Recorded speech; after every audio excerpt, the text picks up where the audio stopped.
السلام علیکم. أعوذ بالله من الشيطان الرجيم. بسم الله الرحمن الرحيم والصلاة والسلام على رسولنا محمد سيد الأولين والآخرين. مدد يا رسول الله، مدد يا سادات أصحاب، مدد يا مشايخ دستور مولانا شيخ الله فاز الإنسان شيخ محمد خير مدد طريقتنا والصحبة والخير في الجميع.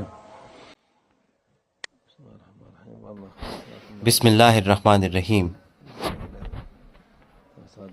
افحسبتم انما خلقناکم عبثا. صدق اللہ العظیم.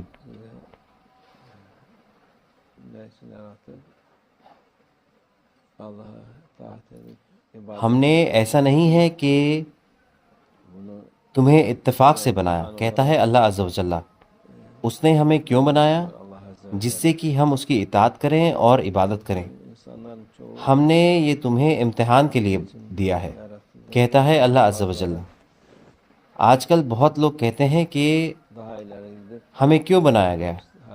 کچھ لوگ تو اتنے آگے نکل جاتے ہیں اور کہتے ہیں کہ انہیں یہ زندگی نہیں چاہیے. کچھ لوگ ہیں جو خود کو برباد کرتے ہیں اور بہت لوگ مخالفت کرتے ہیں.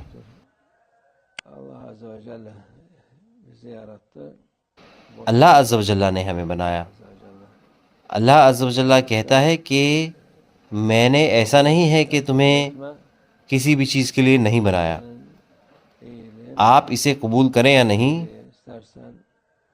لیکن اگر آپ کو خود کے لیے اچھائی چاہیے تو اللہ کے راستے پر چلیں. جو اللہ کے راستے پر چلتا ہے وہ ٹھیک رہتا ہے، یہاں پر بھی اور آخرت میں بھی. لیکن جو لوگ ہمیشہ مخالفت کرتے ہیں اور انہیں کچھ پسند نہیں آتا، وہ اذیت میں رہتے ہیں یہاں پر، اور آخرت میں تو اور بدتر ہے.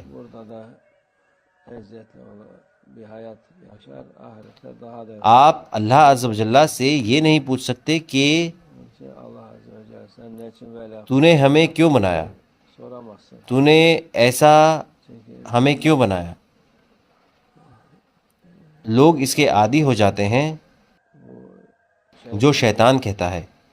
یہ ان کی نفس کے لیے کام کرتا ہے، لیکن یہ مخالفت اور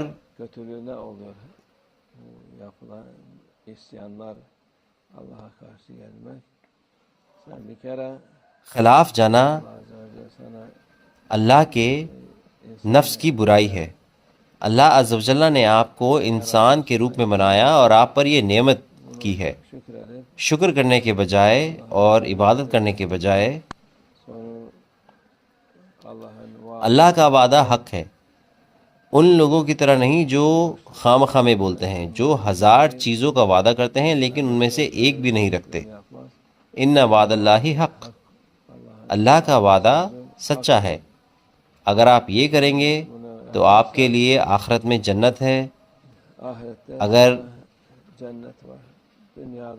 اور آپ کے لیے اس دنیا میں اچھائی ہے.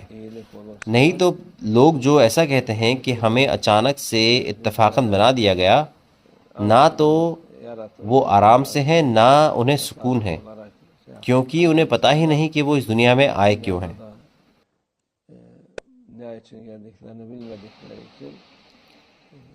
جن لوگوں کے پاس سکون ہے وہ ہیں جن کے پاس ایمان ہے، جو اللہ کا شکر کرتے ہیں، اس کے نعمتوں کا، اس کی اطاعت کرتے ہیں.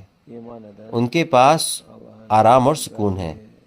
باقی لوگ ایسے لوگوں کی طرح ہیں جو اپنا سفر تو شروع کرتے ہیں لیکن انہیں پتہ نہیں وہ جا کہاں رہے ہیں. آپ کتنی دور جائیں گے ہمیں نہیں پتہ. آپ کیا کریں گے ہمیں نہیں پتہ. ایسے لوگ کیسا محسوس کریں گے؟ کیا یہ اپنے سفر میں آرام پائیں گے؟ انہیں نہیں پتہ ہوگا کیا، جبکہ اللہ عز و جل نے ہمیں ہر چیز بتائی ہے.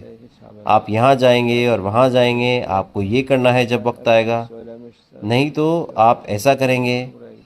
اللہ عز و جل نے ہر چیز پلان کی ہے اور مسلمانوں کے لیے پلان کی ہے اور مومنین کے لیے طے کی ہے. وہ آرام سے ہیں، نہیں تو ان کے پاس کوئی آرام، کوئی سکون نہیں ہے. اللہ ہماری حفاظت فرمائے. یہ ہمارے وقت کی بیماری ہے. huzur gelmez. Allah muhafaza etsin. İşte bu çağımızın hastalığı budur.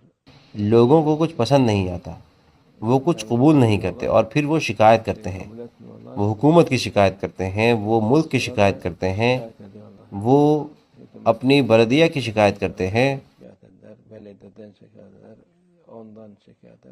وہ اس کی اور اس کی شکایت کرتے ہیں، لیکن وہ خود کی غلطی نہیں دیکھتے۔